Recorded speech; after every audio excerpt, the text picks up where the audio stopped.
Ողջույն, հարգարժան տիկնայք եւ պարոնայք, առաջին լրատվականի եթերում Մեհրաբյան օնլայնն է, ես Ռուբեն Մեհրաբյանն եմ։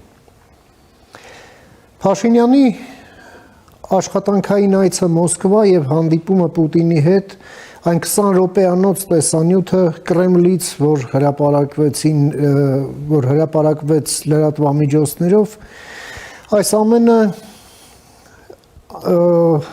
վերջնականը չէր այդ այցից։ Ռուսական կողմից վերջակետերը դրեց փոխվարչապետ Օվերչուկը, որը ավելի շատ մինչև գոնե այդ այցը ընկալվում էր որպես տեխնոկրատ, այսպես հարթության վրա գործող մի պաշտոնյա ռուս, բայց այդ այցը ամփոփելիս նա խորացավ էլ պատմության մեջ, չգիտեմ, պատմական դասավորությունների մեջ, հիշեց Թուրքմանչայի պայմանագիրը 1828 թվականի, բավականին դյուրագրգիռ էր այդ պաշտոնյան, որ ընդհանրապես անսովոր էր, հաշվի առնելով նրա ընդհանրապես նախկինում արված հայտարարությունների բնույթը եւ թեմատիկան։ Այնուամենայնիվ ունենք այն, ինչ ունենք։ Իսկ ինչ ունենք։ Ըստ էության Ռուսաստանը փաստորեն չի ուզում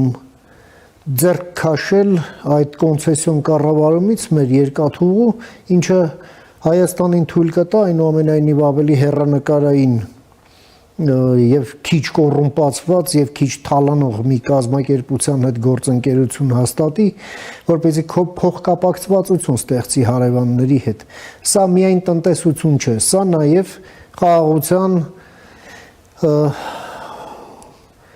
երկարաժամկետ լինելու եւ անշրջելի լինելու երաշխիքների կառուցման մասին է։ Եվ փաստորեն Ռուսաստանը սա է թիրախավորելի։ Հաջորդը մեր ատոմային էներգետիկան է, որ ըստ էության ռուսները մեզ հետ շանտաժի լեզվով են խոսում, այսպես ասենք ատոմային շանտաժի, ասելով կամ մեր պրոյեկտն է լինելու ապագա ատոմակայանի, կամ էլ մենք հենց հիմա կդադարեցնենք սպասարկումը Հայաստանի ատոմակայանի։ Եվ իհարկե գազի հարցով էլ նաև մեր արտահանման հարցով էլ ինքը Պուտինն էր խոսում, ինչ-որ գների մասին էր խոսում, կարծեք թե Հայաստանը Ռուսաստանից բացի այլ տարբերակ չունի։ Փորձենք հասկանալ այս ամենը, նաև հասկանանք որն է Հայաստանի անելիքը, երբ դիմացինդ նման վարք է դրսևորում։ Փորձենք հասկանալ եւ այդ նպատակով ես մի հարգարժան հյուր եմ հրավիրել մեր տաղավարում, սիրով ուզում եմ ներկայացնել, մեր հյուրն է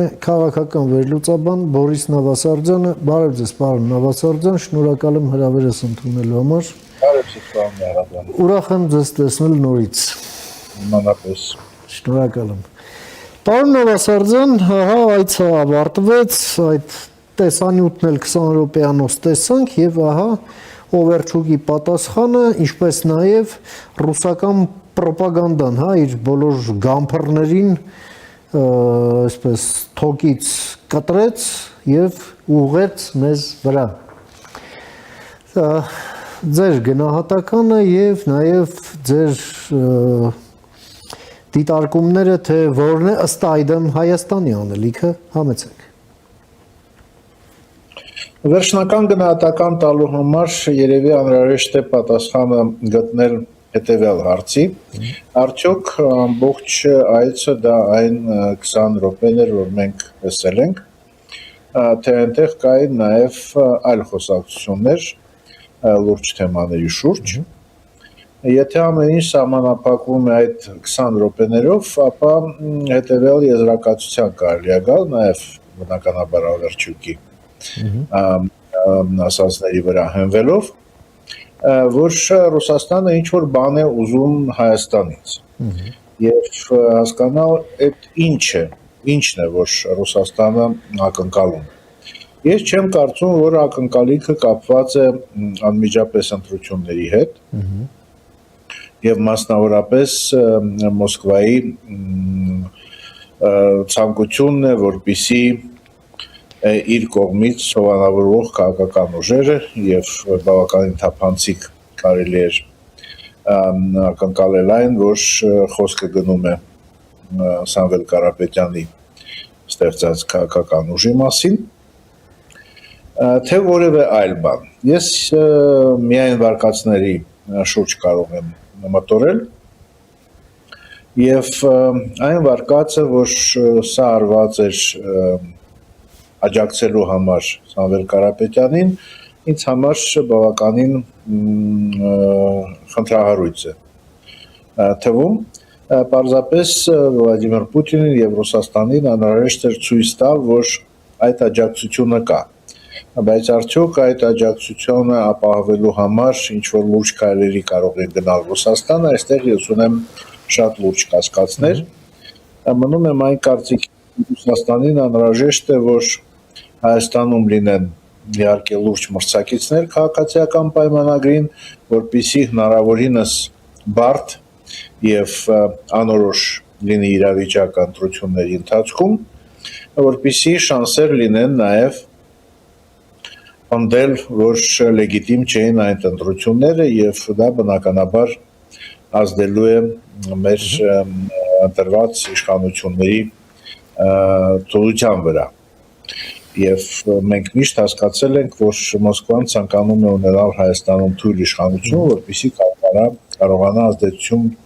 գործել այդ իշխանությունների վրա։ Եվ եթե վերլուծենք կոնկրետ Պուտինի խոսքերը, ապա այնտեղ խոսվում է նրա մասին, որ քաղաքական հայտ ներկայացված քաղաքական գործիչը այսօր անազատության մեջ է։ Այսինքն ուզում են նախընտրական այդ քաղաքական զարգացումները ներկայացնել որպես ընտրական process-ի լեգիտիմությունը հարցականի տակ դնելու համար եւ նաեւ որպեսզի շարունակվի այդ լարվածությունը մեր ներքին քաղաքական ինչ որտեղ ողջևորում են կոնկրետ քաղաքական ուժին, որ առավել ակտիվ մասնակցի նախընտրական այս արշավին։ Բայց դա մարտավարական կարծում եմ նպատակ է։ Եվ դա բոլորովին այն հիմնականը չէ, ինչ Ռուսաստանը ուզում է ստանալ Հայաստանից եւ ընդհանրապես մեր տարածաշրջանից։ Իսկ հիմնական պատճառը դա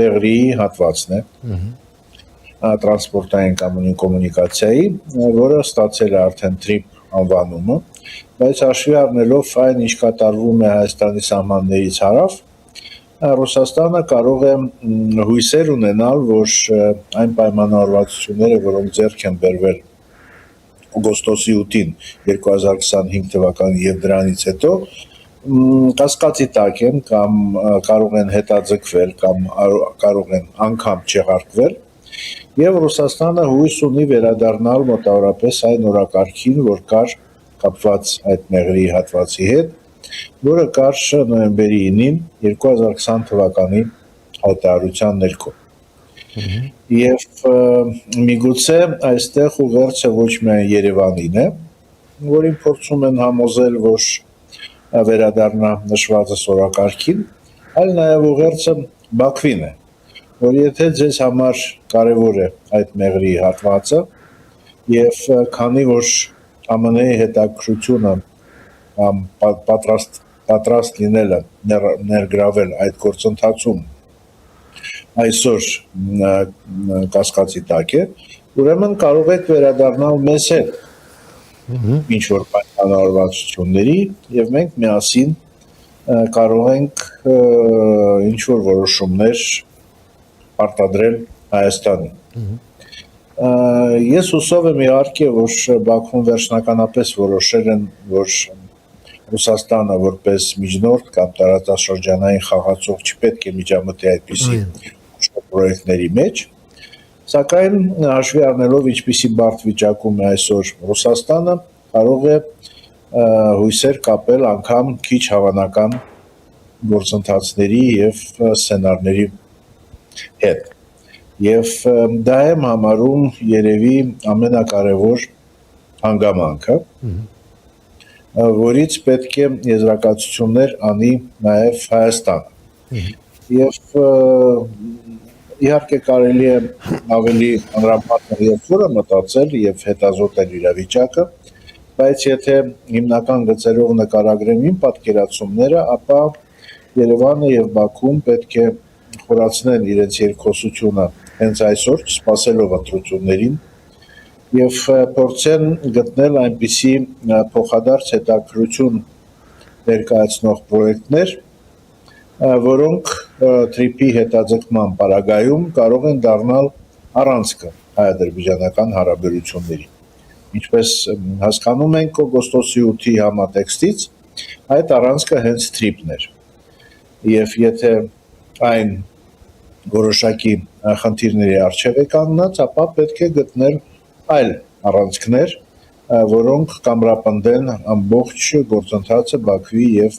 Երևանի միջև։ Այդպիսի օրակարգեր կարող են լինել եւ տրանսպորտային հաղորդակցությունների հետ կապված, եւ առևտրի հետ կապված, բայց բարձ է, որ մենք այսօր հիմա կոնկրետ եւ մանրամասն այդ հնարավորությունների մասին դեռ չեն կարող խոսել, բայց որ երկխոսության անհրաժեշտությունը այսօր առաջացել է, դա ակնհայտ է եւ կարծում եմ երկխոսությունը պետք է լինի շատ տարբեր մակարդակով, ինչպես պաշտոնական, այնպես էլ փորձագիտական եւ բիզնես շրջանակների։ Եթե այդպիսի պատրաստակամություն ունենան Բաքուն եւ Երևանը, ապա կարծում եմ դա ամենահամարժեք արձագանքը եւ պատասխանը կլինի այն ուղերձներին, որոնք մենք ստացել ենք Փաշինյանի այցի ժամանակ Մոսկվա։ Պարոն Նավասարդյան, բոլոր դեպքերում այդ փոխկապակցվածության ձևավորումը կոմունիկացիոն, առևտրային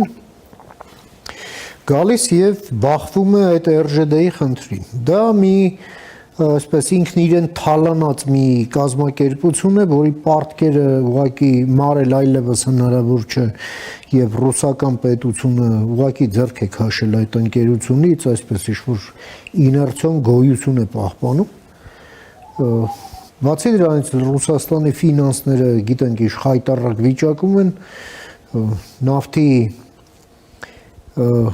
թե ծավալներն են 40%-ի կարգի անկում ապրել, թե այդ նավթի առևտրի նույնիսկ այս գների բարձրացման պարագայում հասույթը եւս մոտ 40%-ով կրճատվել է եւ տեսնում ենք տենդենսն այնպիսին է, որ ել ավելի է կրճատվելու։ Հաշվի առնելով այն հաջողված հարվածները, որոնք ուկրաինական բանակը հասցնում է ռուսական այդ ենթակառուցվածքին։ Հիմա այս պարագայում էլ ոնց որ ասում են խաթրով, էլ բացատրելով, չգիտեմ, համոզելով, որ լավ եկեք մեկին տանք, որ համ մեզ է բարեկամ, համ ձեզ Ղազախստանի անունն են տալիս, Օվերչուկի հայտարարությունները ցույց են տալիս, որ Ռուսաստանը որևէ ձևով չի ուզում ձեռք քաշել այդ կոնցեսիոն կառավարումից եւ բնականաբար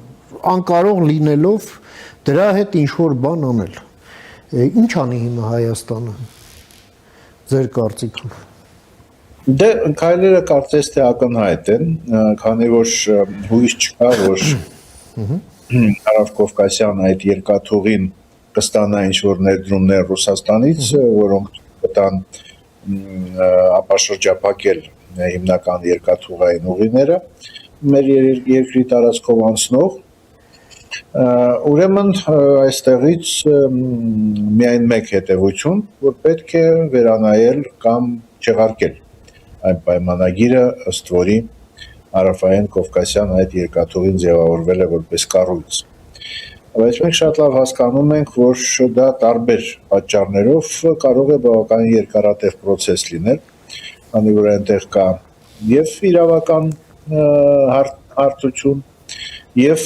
բնականաբար կա այն հարթությունը, թե ով պատրաստ է Ռուսաստանի փոխարեն կառավարել այդ երկաթուղիները եւ անել անհրաժեշտ։ Ես կարծում եմ, որ հաշվի առնելով այն անորոշությունը, որ կա մեր տարածաշրջանում եւ դրանից դուրս, հիմնականում դրանից դուրս, կդժվարացնեն այդ գործընթացը եւ դա է պատճառը, ինչու ես առաջարկում եմ, որպեսզի մենք քննարկենք Ադրբեջանի հետ ինչ որ այլ ուղղություններ համագործակցության, որոնք կարող են բավականին արագ ապահովել հետաքրությունը հարաբերությունների նորմալացման գործընթացի նկատմամբ, որոնք կլինեն երկուստեք Հայաստանի եւ Ադրբեջանի մոտ եւ այստեղ իհարկե շատ կարեւոր է որ այդ համագործակցությունը Հայաստանի եւ Ադրբեջանի հետ արկիր դառնա նաեւ տարածաշրջանի այլ երկրների համար, խոսքը եւ Վրաստանի եւ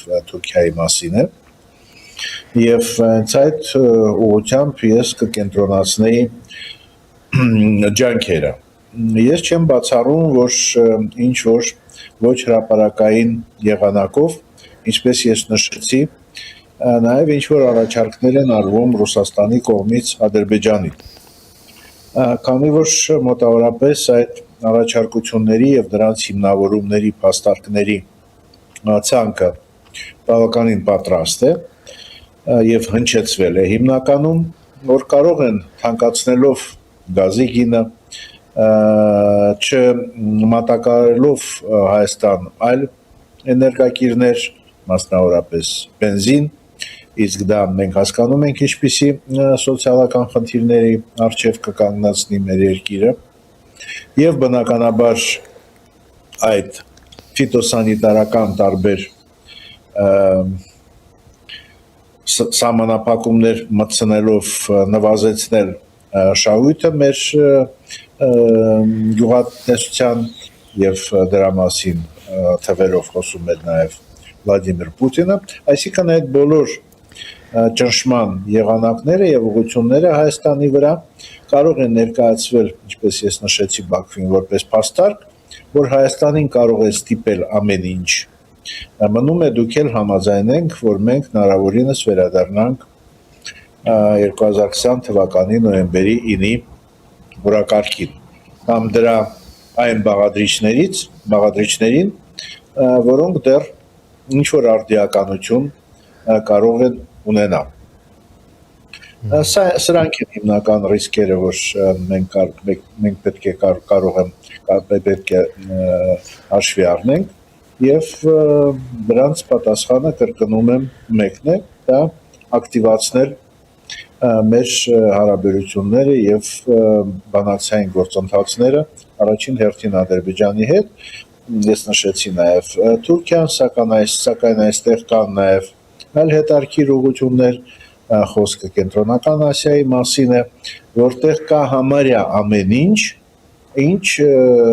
Հայաստանին տրամադրում է արևտրային եղանակով Ռուսաստանը։ Այսինքն կենտրոնական Ասիայում կարծում եմ չի բացակայում որևէ ապրանքատեսակ, որը Հայաստանին, ինչպես նշեցի, տրամադրում է Ռուսաստան։ Ուրեմն մանավանդ հաշվի առնելով, որ կա որոշակի գործընթաց կապված Ադրբեջանի տարածքով նաև Ղազախական ծորենը տեղափոխելու Հայաստան եւ այդ կարգի այլ ապրանքատեսակներ կարելի է դիտարկել որպես փոխարինող Ռուսաստանի հետ առևտրային հարաբերությունների այդ մակարդակի իջեցման։ Եվ ամփոփելով պարոն Նավասարդյան, այս ամենը գալիս է նաև եւ պրոբլեմ է դառնում մեր ատոմային էներգետիկայի համար, փաստորեն Օվերչուկը մեզ այս շանտաժի է փորձում ենթարկել, որ այսինքն նույնիսկ այն ծրագիրը, որը կապված է մեր գործող ատոմակայանի գործունեության երկարաձգման հետ մինչև 2036 թվականը կարող է միակողմանիորեն դադարեցվել Ռուսաստանի կողմից, եթե մենք նոր ատոմակայանի հարցը Ռուսաստանի տարբերակով չլուծենք։ Բայց մյուս կողմից էլ մենք գիտենք կա Ուկրաինայի օրինակը, որ ունի ահռելի ծավալների, մասշտաբների ատոմային էներգետիկա եւ ամենևին էլ Ռոսատոմը չէ, որ դա սպասարկում է կամ վառելիք է մատակարարում, ուկրաինացիներն աշխատում են Westinghouse-ի հետ։ Ինչ եք կարծում, Հայաստանի անելիքները այդ առումով չեն ուրվագծվում ըստ այդմ։ Ուրվագծում են եւ վաղուց են ուրվագծում, ցավոք այն հնարավոր ռիսկերը եւ բացասական հետևանքները ռուսական մենաշնորհի մենք պետք է վաղուց կանխատեսեինք, բայց միայն հիմա կարծես թե սկսում ենք լուրջ վերաբերել դրան, բայց որոշ հնարավորություններ արդեն ձեռքից բաց են թողնված եւ մենք ունենք այն ինչ ունենք եւ պետք է սկսենք համապատասխան գործընթացներ շատ ավելի բարդ եւ օպերատիվ լուծումներ պահանջող պայմաններում դա միայն միջուկային իհարկե էներգետիկայի հարցը չէ շատ ավելի լուրջ տնտեսական ռիսկեր պարունակող խնդիր է քանի որ եթե մենք խոսում ենք արհեստական բանականության այդ դատակենտրոնների կամ դատակենտրոնի ստեղծմանը Հայաստանում, ապա բոլորս արդեն ուսումնասիրել ենք համապատասխան տեխնոլոգիաները, գոնե դիլետանտական մակարդակով եւ շատ լավ հասկանում ենք, որ այդ ամեն ինչը պահանջում է էներգետիկ էլեկտրաէներգիա ապահովում։ Եվ սա ոչ միայն ատոմակայանի հարց է, եթե Ռուսաստանը համապատասխան սպառնալիքներ է հնչեցնում, այլ դա նաև մեր տնտեսության զարգացման ամենահեռանկարային ճյուղի հետ կապված ռիսկեր, որոնք առաջանում են։ Այսինքն դա նշանակում է, այո, ինչպես դուք նշեցիք, նաև բավականին ինտենսիվ բանակցություններ փոխարինող գործընկերոջ ուղղությամբ կրկին այստեղ պետք է հիշել այն նախնական պայմանավորվածությունները, որոնք կան ԱՄՆ-ի հետ եւ ձգտել, որ ԱՄՆ-ի ներգրավվածությունը Իրանի հետ պատերազմում չխանգարի կամ չդանդաղեցնի այն պլանները, որոնք կային։ Բայց կա նաեւ հետեւյալ հանգամանքը, որ Ռուսաստանն էլ շատ սահմանափակ գործընկերներ ունի Եվ այնպես չէ, որ հեռանալով Հայաստանից անմիջապես ստանալու է ինչ-որ այլ գործընկեր միջուկային էներգետիկա զարգացնելու տեսակետից, այնպես որ այստեղ կարելի է այսպես ոչ այդքան էլ հիմնավորված սպառնալիքներ տեսնել Ռուսաստանի կողմից, քանի որ այո Հայաստանի համար վճռորոշ դերակատարություն ունի այդ ատոմակայանը, բայց նաև այդ ատոմակայանի հետ կապված աշխատանքների կազմակերպումը ձեռնտու է նաև Ռուսաստանի։ Այսինքն մենք այստեղ պետք է եւ բանակցային գործի մասնագետներին հարցնենք եւ էներգետիկայի մասնագետներին եւ ֆինանսատնտեսական ոլորտի մասնագետներին, որպեսզի գնահատեն իրական ռիսկերը։ Արդյոք եթե մենք չենք վախենում Ռուսաստանի սպառնալիքներից։ Արդյոք Ռուսաստանը կգնա այն վճռական գործողությունների, որոնք հիմա հնչեցնում են, թե դա որոշ չափով նաև բլեֆ է մեզ վախացնելու համար կամ համապատասխան մթնոլորտ ստեղծելու համար ընտրություններից առաջ, եւ այդ հարցը խորությամբ ուսումնասիրելու եւ համապատասխան օբյեկտիվ տվյալներ ստանալուց հետո որոշել ինչ է պետք անել։ Ամեն դեպքում անմիջապես ասել, եթե այդպես է, ուրեմն որևէ հույս չկա այն պլանների իրականացման տեսակետից, որոնք կապված են մեր ատոմակայանի եւ Ռուսաստանի դրանում մասնակցության մեջ, անմիջապես ընկնենք այլ ուղղությամբ ինչ որ լուծումներ գտնելու, այդ ուղղությունները պետք է վաղուց գտնել եւ պետք է շարունակել աշխատել այդ ուղղությամբ, բայց նաև կրկնում եմ ճիշտ գնահատել ռիսկերը եւ հասկանալ, որ այնպես չէ, որ մեզ Ռուսաստանը միայն լավություն է անում առաջարկելով այդ մինչև 36 թվականը երկարացնելու կյանքը մեր ատոմակայանի։ Մի խոսքով լուրջ, սոլիդ եւ որակյալ կառավարչական գործողությունների դիվանագիտական գործողությունների կարիք կա եւ ինչպես ամիսների ընթացքում մշտապես ասում եմ, չի կարելի կենտրոնանալ միայն ներքին քաղաքական խնդիրների վրա, քանի որ մեր ընտրություններով կյանքը չի ավարտվում եւ այսօրվանից կամ երեկվանից պետք է մտածել նաեւ այլ ուղղություններով արդյունավետ աշխատանք կատարելու մասին հասկանալ, որ ոչ միշտ Հայաստանը եւ Հայաստանի իշխանությունները, կառավարությունը աշխատելու են կոմֆորտային իրավիճակներում, որին միգուցե սկսել են սովորել օգոստոսի 8-ից հետո եղած ամիսների ընթացքում։ Մենք շարունակում ենք գտնվել բարդ իրավիճակում, բարդ պայմաններում, բարդ լուծումների առջև են կանգնած եւ դա ենթադրում է շատ լուրջ աշխատանք։ Շատ շնորհակալ եմ, պարոն Նավասարդյան, ձեր այս կարևոր եւ հանգամանալից դիտարկումները եւ գնահատականները, նաեւ առաջարկությունները մեր հեռուստադիտողին ներկայացնելու եւ ձեր ժամանակից մեր եթերին հատկացնելու համար։ Հետևենք դեպքերի ընթացքին, նաեւ ձեր օգնությամբ, մինչ նոր հանդիպում եւ ամենայն բարիք։ Ես եմ շնորհակալ։ Ամենք զրուցեցինք մեր գործընկեր քաղաքական վերլուծաբան Բորիս Նավասարդյանի հետ, լսեցինք իր դիտարկումները Հայաստանի անելիքների հետ կապված, երբ Ռուսաստանի կողմից մեզ հետ արդեն խոսում են շանտաժի լեզվով։ Կարճ դադարից հետո կվերադառնանք, մնացեք առաջին լրատվականի հետ։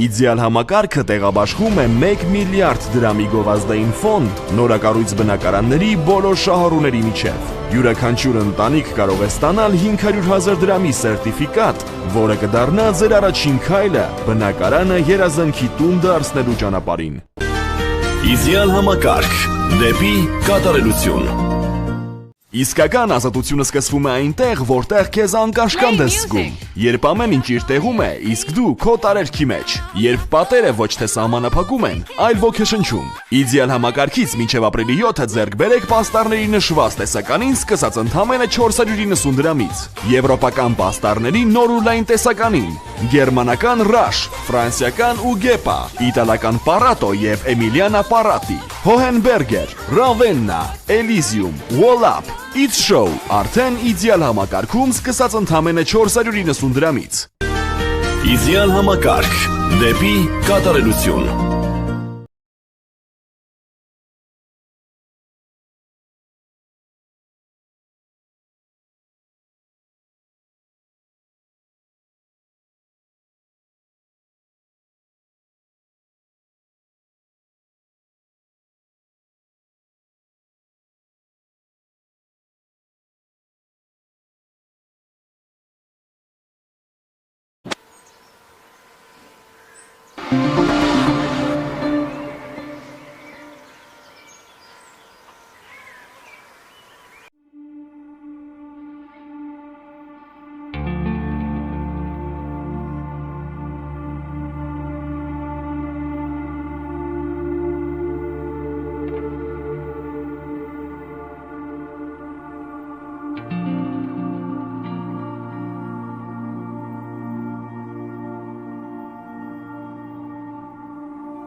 Շարունակում ենք մեր թողարկումը, առաջին լրատվականի եթերում կրկին Մեհրաբյան on-line-ն է, ես Ռուբեն Մեհրաբյանն եմ։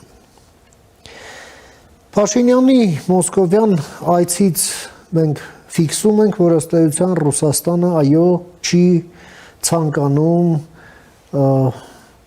կոնցեսիոն կառավարումը որևէ մեկի եւ որևէ պարագայում զիջել։ Մյուս կողմից էլ այո այդ փոխկապակցվածության ձևավորման խնդիրն է մնում օդի մեջ եւ դա բնականաբար ռուսներին չի էլ հետաքրքրում։ Ռուսներն ինչ-որ բան են ուզում մեզանից կապված ավելի շատ քաղաքական կուրսի հետ ընդհանուր, ինչը ուղղակի անընդունելի է Հայաստանի համար, որովհետև Ռուսաստանի ցանկությունները ըստ էության Հայաստանի համար պետական առումով նշանակում են հրավեր ինքնասպանության։ Ռուսները ճնշումներ են գործադրում, բայց մյուս կողմից էլ Վրաստանի իշխանությունները փորձում են այդ ճգնաժամից ձևավորված այդ պատը արևմուտքի հետ հարաբերություններում քանդել։ Տեղի ունեցավ Վրաստանի վարչապետ Կոբախիձեի եւ Միացյալ Նահանգների պետքարտուղար Ռուբիոյի միջև հեռախոսային խոսակցություն, Թբիլիսի այցելեց ամերիկյան պետդեպարտամենտի ներկայացուցիչը եւ ինչն է կարևոր, այցելեց Անակլիա նավահանգիստը։ Այդ նավահանգիստը ունիկալ է այն առումով, որ այդ ափամերձ հատվածը այդտեղ բավականին խորն է եւ թույլ կտա ապագայում Անակլիա նավահանգստում բավականին մեծ նավեր ընդունել, բեռներ ընդունել, մշակել եւ ուղարկել դեպի արևելք կամ արևելքից եկածը սպասարկել եւ նավերի վրա բարձել եւ ուղարկել արևմուտք։ Այս ամենը իհարկե մեր տարածաշրջանային կոմունիկացիոն ռեսուրսի շատ մի կարևոր բաղկացուցիչ է։ Փորձենք հասկանալ ինչ պլաններ կան Վրաստանում եւ ինչպես է Վրաստանից երևում այս շարժերը, որոնք կան կոմունիկացիաների հետ կապված, մանավանդ մենք տեսնում ենք, որ Հայաստան-Ադրբեջան ներկայիս այս առևտրային փոխկապակցվածությունը իրականացվում է Վրաստանի տարածքով։ Փորձենք հասկանալ եւ այդ նպատակով ես մի հարգարժան հյուր եմ հրավիրել մեր տաղավար Վրաստանի մայրաքաղաք Թբիլիսիից, մեր հյուրն է արտակարգ եւ լիազոր դեսպան Վալերի Չեչելաշվիլին։ Приветствую вас, господин Чечелашвили. Рад вас видеть снова. Спасибо, что приняли мое приглашение. Спасибо, Рубен, за приглашение. Честь работать с вами в эфире. Спасибо взаимно. Итак, господин Чечелашвили, состоялся московский визит премьер-министра Армении Никола Пашиняна. Мы видели этот 20-минутный ролик там про него, про эти реплики, такие уколы. Да, вся пресса вот так молнией первой строкой выдает, но в то же время резюме этого визита дал вице-премьер России Оверчук, и мы поняли, что фактически Россия даже и не думает распрощаться с концессионным управлением армянскими железными дорогами, и в то же время, ну вот как собака на сене, не намерена палец о палец ударять, чтобы между Арменией и Азербайджаном, Арменией и Турцией создать коммуникационную взаимосвязанность, что в свою очередь является гарантией долгосрочности вот этого мирного процесса, который идет между нашими странами и нормализации отношений. С другой стороны, грузинское руководство старается сломать вот эту стену, возникшую из-за кризиса в отношениях с Западом. И кое-что получается. В частности, вот состоялся телефонный разговор между Рубио и Кобахидзе. Американский представитель посетил Тбилиси, посетил порт Анаклия. И фактически это дает нам основание судить, что речь шла о задействовании и грузинского коммуникационного потенциала вот в тех изменениях, которые происходят в нашем регионе в логике формирования Срединного коридора. Какие у вас мысли на этот счет, если взять такую общую картину, прошу вас? Да, ну вопросы очень многослойные, и один и второй, в принципе, вроде бы они кажутся из разных плоскостей, но все в нашем маленьком регионе, на Южном Кавказе, все очень, очень взаимосвязано, потому что регион действительно очень компактный, поэтому начнем с армяно-российских дел. Да. Ну, я должен сказать, что я с большим удовольствием наблюдал тоже, значит, то, как, значит, премьер-министр Никол Пашинян объяснял азы демократии президенту Владимиру Путину, получил от этого большое удовольствие. Вот. И, ну, в общем, общую оценку должен дать, что премьер-министр Армении держался очень достойно, и я в нем почувствовал какую-то особенную уверенность, большую. Во всяком случае, он без всякого пиетета и очень достойно фехтовался, значит, в прямом эфире в Москве с Владимиром Путиным, надо отдать ему должное в этом. Но сейчас мы сфокусируемся на вот транспортно-коммуникационных делах, развития в регионе. Вот. Я, честно говоря, как-то упустил и не читал вот те высказывания Аверчука, на которые вы ссылаетесь. Но если это так, то я должен сказать, что в определенной мере это пересмотр российской позиции, потому что были заявления ранее, что Россия готова вкладываться в восстановление железнодорожного сообщения как Армении с Азербайджаном, так и Армении с Турцией, что совершенно логично, потому что в соответствии с концессионным договором, он, по-моему, заключен на 49 лет, значит, управляет сегодня, значит, армянская железная дорога. Да, Россия. Да, но капитализация этого актива будет несоизмеримо выше, если, значит, он превратится в такой естественный интегральный компонент транспортно-коммуникационных гораздо больших возможностей. И это прежде всего должно быть выгодно для России.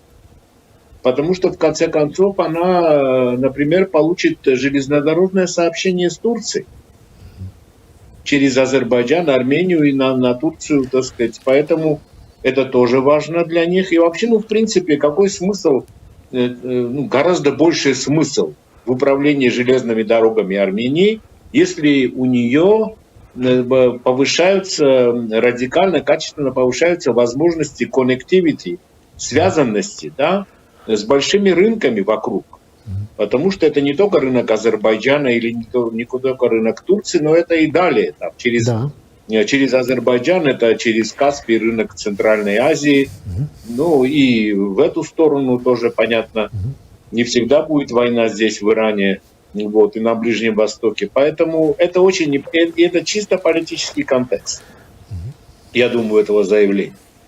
И может быть потому, что там как-то предпринимаются какие-то там усилия, чтобы оказать дополнительное какое-то давление на Армению в связи с как раз теми высказываниями, которые мы услышали в Москве во время визита премьер-министра Пашиняна.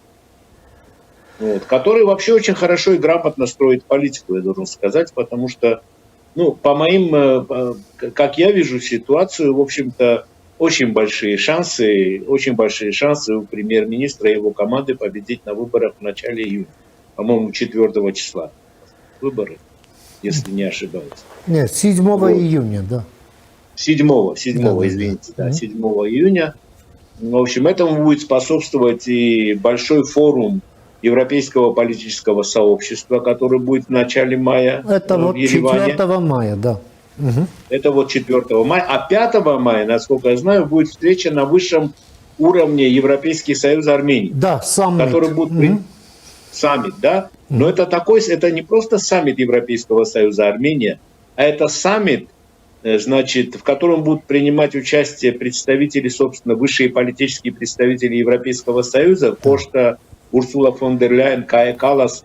Но, кроме того, будут представлены, насколько я понимаю, и руководители очень серьезных, значит, системообразующих европейских государств. Президенты, премьеры и так далее. И ну, значение этого события трудно переоценить. И тайминг очень хорошо, время очень хорошо. То ли так совпало, то ли так звезды сложились. Но это, конечно, будет играть на усиление авторитета, репутации Никола Пашиняна и связанной с ним политической силы и так далее.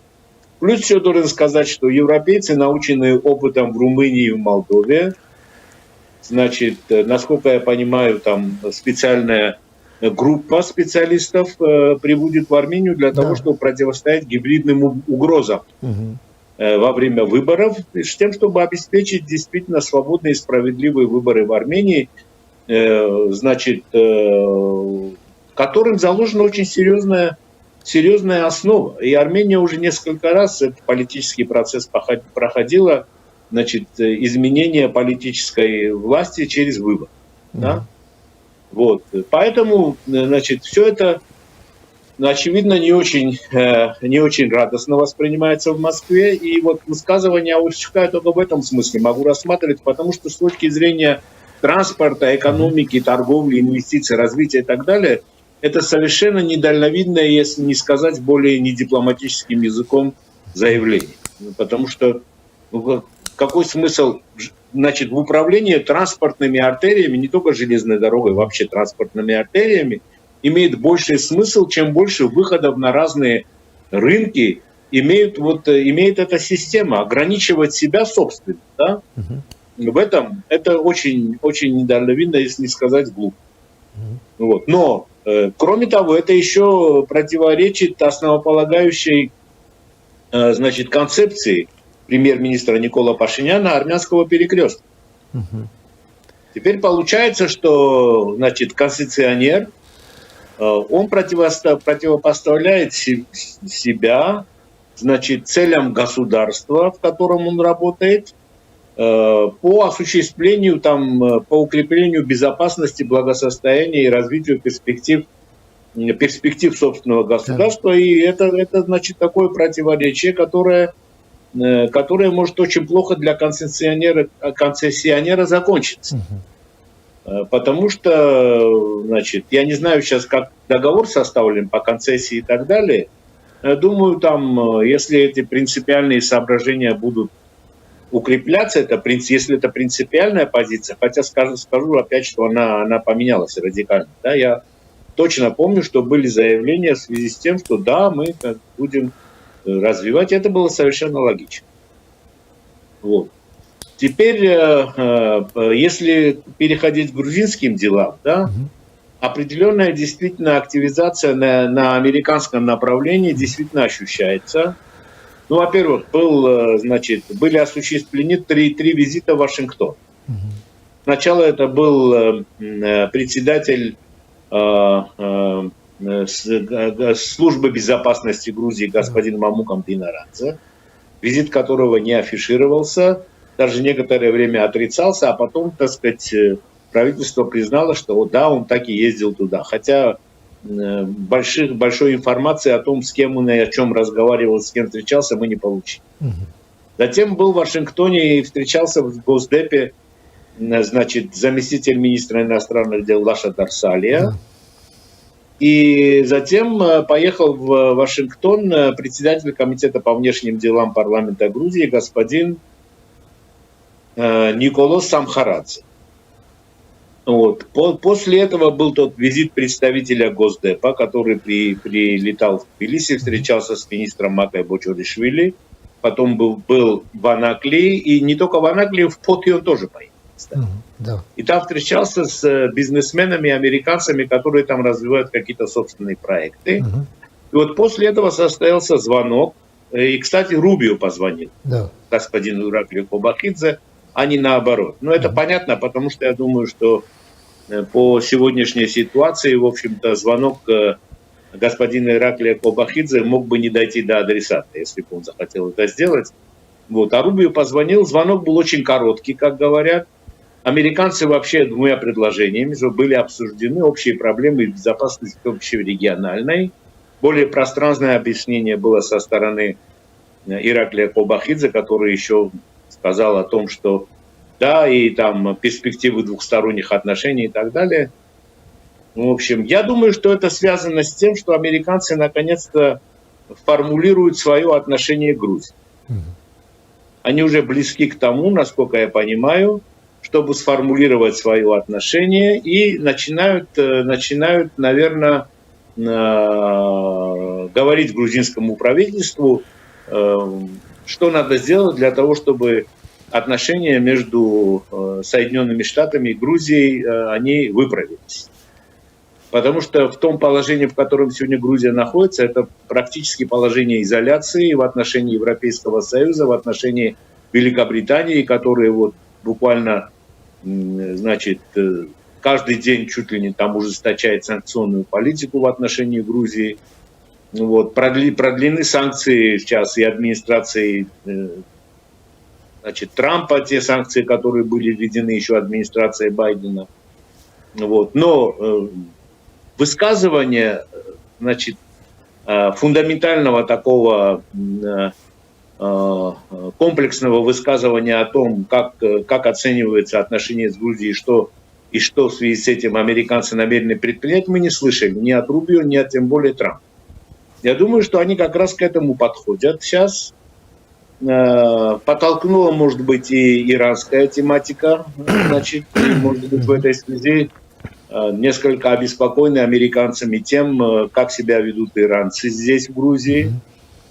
Вот, потому что есть какие-то, такие, наверное, неприятные такие контексты, да, для американцев, как, например, там высказывания, значит, грузинских политических лидеров правительства, значит, в отношении Ирана, там книги соболезнования, там подсветка в цвета иранского флага грузинской телевизионной вышки, там, и разное. В общем, есть какие-то неприятные моменты. То, как часто ездил там тот же господин Ираклий Кобахидзе в Иран и так далее. Вот. И когда я думаю о том, что бы такого, наверное, американцы могли сказать, что они могли пожелать увидеть от грузинского правительства, я прихожу вот к тому же выводу, что, наверное, это задержанные и вот законы, которые были приняты в последнее время грузинским парламентом. Вот. Если по этим двум направлениям будет показано, значит, правительством Грузии, что они готовы на какие-то компромиссы и так далее, то я не исключаю, что отношения начнут постепенно теплеть с перспективой там, в лучшем случае восстановления отношений стратегического партнерства, которые заморожены были еще при Байдене. Да, Байден, это, получается, это еще декабрь 2024 года. Да. И с тех пор они в таком замороженном состоянии находятся. Но еще надо сказать, что после вот этого разговора сразу практически в Тбилисском аэропорту приземлился какой-то огромный транспортный самолет Соединенных Штатов, который приземлился, был всего полчаса, значит, на поле и сразу взлетел и улетел куда-то в юго-западном направлении. Вот, я не знаю, он там воспользовался воздушным пространством Армении или Турции, это должно было быть или одно, или второе. Ну, в общем, он так на полчаса приземлялся, и, очевидно, какая-то миссия, связанная с военным развитием ситуации, была у этого самолета, но Рубио это не того уровня человек, который бы стал звонить премьер-министру для того, чтобы попросить разрешения на единоразовую посадку этого самолета, поэтому я это как частное совпадение рассматриваю. Очевидно, хоть и коротко, но речь шла о гораздо более серьезных вещах. Если я прав, то мы увидим определенное развитие ситуации и в Грузии, в Тбилиси. И это должны быть какие-то действия, которые должна предпринять грузинская мечта и правительство. И, соответственно, потом увидим какие-то действия со стороны Вашингтона, и как-то лед должен начать куда-то двигаться. Вот. Но, в принципе, в течение недели, 10 дней, максимум 2 недель, какое-то развитие ситуации мы должны получить. Господин Чучелашвили, не секрет, что свои виды на порт Анаклия имеет и коммунистический Китай, да? И вот в свете того, что происходит в Иране, а здесь опять-таки есть в определенной мере китайский контекст, это влияет на баланс сил в нашем и вот в смежных регионах. Как это может отразиться на решении этого вопроса? Да? В конце концов, Анаклия – это уникальное место и уникальный порт будущего, которым может воспользоваться не только Грузия, но и весь регион наш. И вот какое развитие событий вам представляется, ну, скажем так, наиболее реалистичным, вероятным? Прошу вас. Да, ну вот этот трудный вопрос, на который мне предстоит дать трудный ответ. Почему? Потому что действительно потенциал у Анаклии совершенно фантастический. Это может быть самым таким глубоководным. Там, ну, преимущество Анаклии заключается в том, что вот этот глубоководье подходит к самому берегу, и, значит, это создает уникальные условия для принятия крупнотоннажных судов. И, в принципе, если бы все было нормально, и тогда группа TBC, которую возглавлял Мамука Хазарадзе, если бы у них была бы возможность довести до ума этот проект, за который они взялись, вообще в 2020 году, уже в 2021, уже первые корабли должны были прийти в Анаклию. Но сейчас до сих пор, значит, ВОЗы ныне там. Первый консорциум, в котором участвовали американцы, развалился. Потом были объявлены дополнительные тендеры. Там получила какая-то китайская, гонконгская, какая-то бельгийская компания и так далее. Но никакого серьезного движения в этом направлении нет. Вообще про китайцев можно сказать, что они активно занимаются, активно работают в Грузии, но это больше касается торгово-экономической сферы, чем инвестиционно-финансовой. Потому что здесь много тендеров очень выигрывает, особенно по инфраструктурным проектам, там эти самые motorways, как это, ну, магистральные автодороги, ну, эти highway, да? Строительство магистральных автодорог, строительство, там, реконструкция железной дороги и так далее. Это, значит, выигрывают часто очень тендеры в этом, значит, китайские компании. Но они, в принципе, это просто контракторы, они просто, значит, получают деньги за выполнение работы. И уходят, как бы. Да? Вот, а финансируются эти проекты там европейскими финансовыми институтами или там Мировым банком, или там Азиатским банком развития и так далее. Собственно, денег китайцы сюда особенно не вкладывают. И в том числе не вкладывают и в Анаклию. Этот проект как-то в таком полузамороженном состоянии находится сейчас. Вплоть до того, что, ну, например, я ничего не слышал о том, чтобы китайцы высказывались по поводу визита представителя Госдепа в Анаклию. Да? Потому что по логике, если там какой-то интерес сформированный есть, то какая-то реакция должна была быть, например, что вот мы серьезно там рассматриваем, делаем и так далее. Поэтому, ну, ничего такого я не слышал. Но это все о чем говорит? Вообще вот уровень прямых иностранных инвестиций в Грузию находится на очень низком уровне. Там в прошлом году мы получили 1 600 000 000. Тем более, что там большая часть из этой суммы это реинвестирование тех компаний, которые уже в Грузии работают. Поэтому это очень смешная цифра, потому что, ну, для сравнения могу сказать, что перечисления в Грузию наших эконом-мигрантов составляют цифру более чем в 2 раза превышающую. Это 3,5 миллиарда. Вот. И Анаклия сейчас вот она находится в таком состоянии очень такой неопределенности. Никакой ясной концепции мы не видим, тем более не видим никаких там работ. Именно поэтому, наверное, американцы посчитали, что может быть не поздно еще вернуться к тому, чтобы в Анаклии заняться, собственно, самим развитием этого проекта. Если они серьезно на это настроены, то окей, это очень хорошо. Вот. Но это тоже мы должны увидеть, да, это должно быть проявляться в каких-то действиях, заявлениях и так далее, в том числе и грузинского правительства. Но пока что мы находимся в ожидании того, чтобы эта ситуация прояснилась. Спасибо, господин Чечелашвили, за ваши очень важные и сведения, и комментарии, и оценки, которыми вы поделились с нашими телезрителями и уделили время нашему эфиру. Будем следить за событиями, в том числе и с вашей помощью. До новых встреч и всех благ вам и вашей прекрасной стране. Всего доброго. Спасибо большое, Рубен. И вам тоже всяческих успехов, и Армении, конечно. Спасибо большое.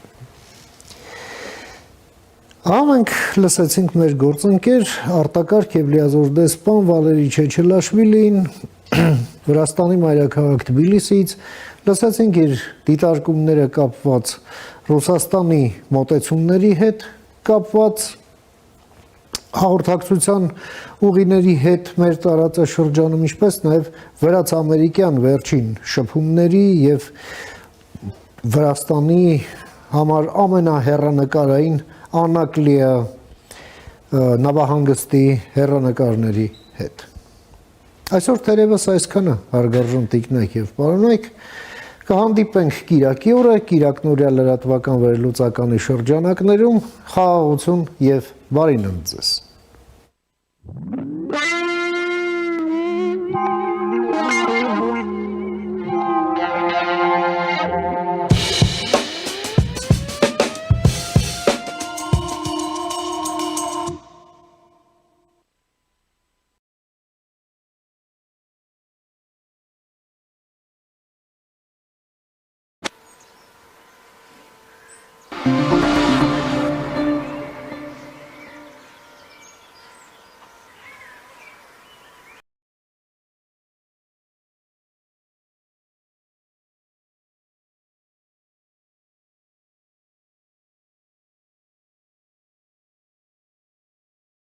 Իդեալ համակարգը տեղաբաշխում է 1 միլիարդ դրամի գովազդային ֆոնդ նորակառույց բնակարանների բոլոր շահառուների միջև։ Յուրաքանչյուր ընտանիք կարող է ստանալ 500,000 դրամի սերտիֆիկատ, որը կդառնա ձեր առաջին քայլը բնակարանը երազանքի տուն դարձնելու ճանապարհին։ Իդեալ համակարգ դեպի կատարելություն։ Իսկական ազատությունը սկսվում է այնտեղ, որտեղ քեզ անկաշկանդ ես զգում։ Երբ ամեն ինչ իր տեղում է, իսկ դու քո տարերքի մեջ։ Երբ պատերը ոչ թե սահմանափակում են, այլ ոգեշնչում։ Իդեալ համակարգից մինչև ապրիլի 7-ը ձեռք բերեք պաստառների նշված տեսականին սկսած ընդամենը 490 դրամից, եվրոպական պաստառների նոր ու լայն տեսականին, գերմանական Rush, ֆրանսիական Ugepa, իտալական Parato եւ Emiliana Parati, Hohenberger, Ravenna, Elysium, Wallap, It's Show, արդեն իդեալ համակարգում սկսած ընդամենը 490 դրամից։ Իդեալ համակարգ